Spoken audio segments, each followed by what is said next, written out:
নির্জন প্রান্তর। আমি একা হাঁটছি, চারপাশে যেন মৃত ইতিহাসের বিস্ফোরণ। গোলা বারুদের গন্ধে ভারী হয়ে উঠছে বাতাস,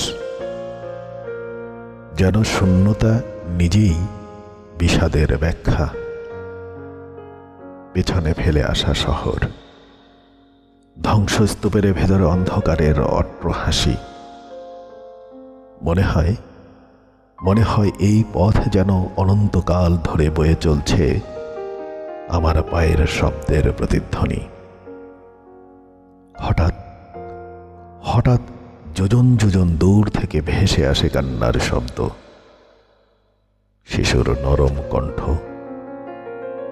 না, হয়তো মাটির চিৎকার, হয়তো নদীর দুঃখ, শুকিয়ে যাওয়া প্রবাহের আর্তনাদ। মনে হলো কেউ আমাকে ডাকছে।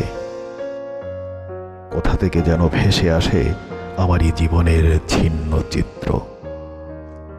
আমি থেমে যাই, কিছুই দেখা যায় না, কিন্তু সবকিছু অনুভব করা যায়। যেন কানের কাছে ছুটে আসছে ইতিহাসের প্রতিধ্বনি। হঠাৎ মনে হলো গলিটা আমার বুকেই লেগেছে, কিন্তু আমি তো পড়ে যাইনি। আমি কি মৃত, নাকি এই প্রান্তরটাই আমাকে জীবনের সত্য শেখাচ্ছে?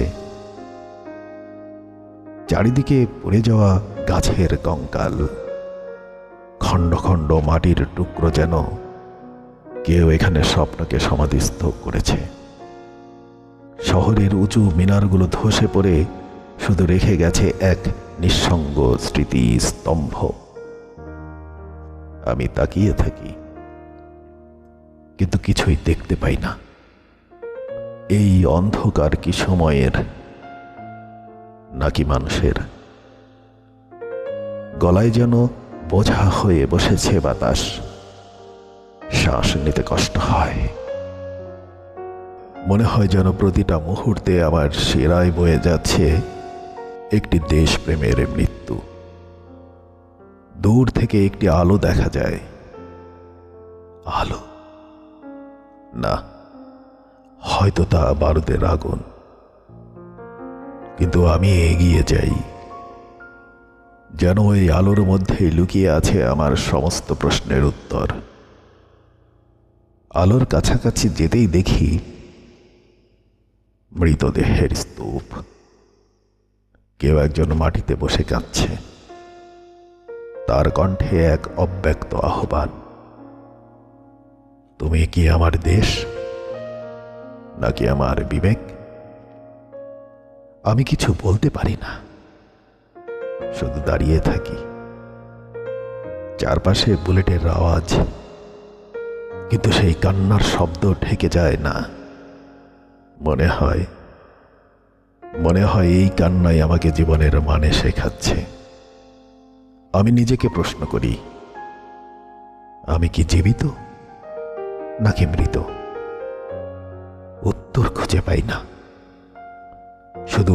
শুধু নির্জন প্রান্তরে গভীরে একটি কান্নার শব্দ বয়ে চলে, যা কখনো থামে না।